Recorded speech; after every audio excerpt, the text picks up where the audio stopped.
Beaulieu Airfield was one of 11 Second World War airfields located in and around the New Forest in Hampshire. In 1910, a flying school was established close by and used in the First World War for Royal Flying Corps pilot training, but it lacked space for the larger aircraft of the Second World War, and brick and rubble was brought in from bombed areas such as Southampton for use in the runway and perimeter foundations.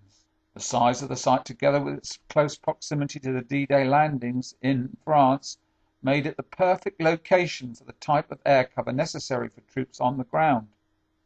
Less time flying to the theatre of operations meant that squadrons like the 365th could spend more time supporting troops on the beaches. The Allies knew that whatever plans were made for Operation Overlord, they would be rendered useless without the protection of air cover. The USAAF arrived in Bewdley on the 5th of March 1944, and it became the headquarters of the 84th Fighter Wing of the US 9th Air Force, with the 365th Fighter Bomber Group 386 to 388 fighter bomber squadrons nicknamed the Hellhawks, who flew P-47 Thunderbolts. Built originally as a long-range high-altitude fighter to protect bombers flying deep into Germany, the Thunderbolt's robust construction lent itself to tank-busting duties. Initial response to the P-47 praised its dive speed and high-altitude performance while criticizing its turning performance and rate of climb. The turbo supercharger in the P-47 gave the power plant its maximum power in the thin air above 30,000 feet, where the Thunderbolt remained comparatively fast and nimble relative to other aircraft.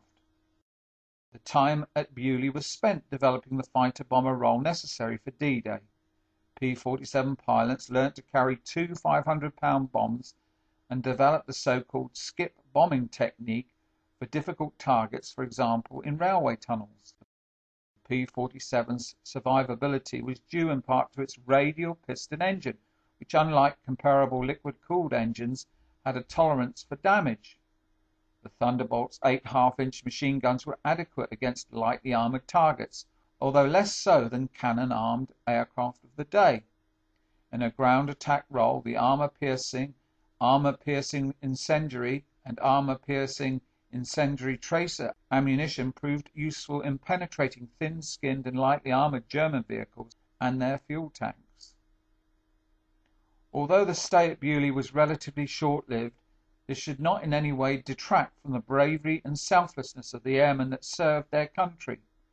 Their contribution made a significant impact at a vital stage of the war, when Allied soldiers were trying to establish a beachhead and attempting to break out from Normandy.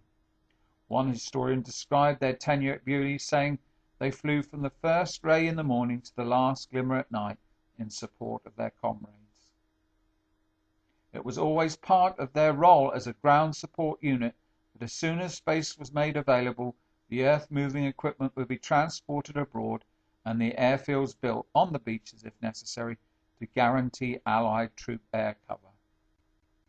The American Thunderbolt Squadron left Beaulieu on the 28th of June to be replaced by an American Bomber Squadron from the 21st of July to the 26th of August. This was the 323rd Bombardment Group, squadrons from 453 to 456, equipped with the B-26 Marauders.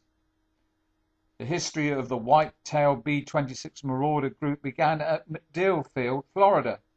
The flying personnel came from 3 flying training commands, ground personnel from various reception centers, from air bases at Jackson, Mississippi, and Columbia, South Carolina, and many ground officers direct from various officer schools. In contrast, they flew the Martin B-26 Marauder, a twin-engine medium bomber, which quickly received the reputation as the Widowmaker due to the early model's high accident rate. It was rushed into service overloaded with equipment without increasing power and used in low-level ground attack missions that it was not designed for.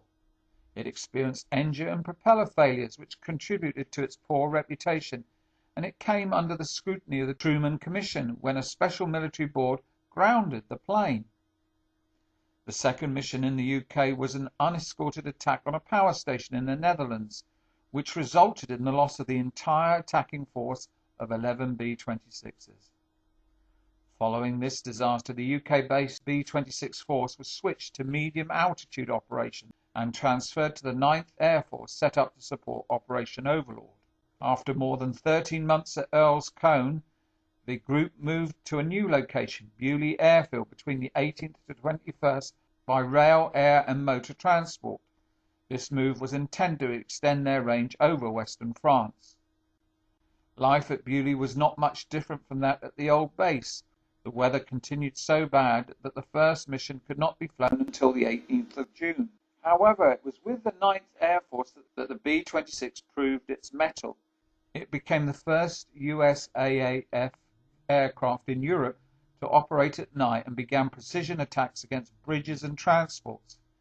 In contrast to Thunderbolt, the purpose of these bombings was to isolate the fighting area on the ground to a restricted region which the enemy could not easily reinforce. A continental war requires a continental railway, and by attacking the lines of communication, marauders were stopping reinforcements and giving Allied troops at least an even chance. Over 60 B-26s were in residence at Beaulieu when operations were well underway. During the following 5 weeks, 28 missions were flown without loss, although one B-26 crash-landed near the airfield after running out of fuel. Between August the 16th and the 26th, the 323rd moved to Les Airfield in France, the main movement of aircraft taking place on the 26th.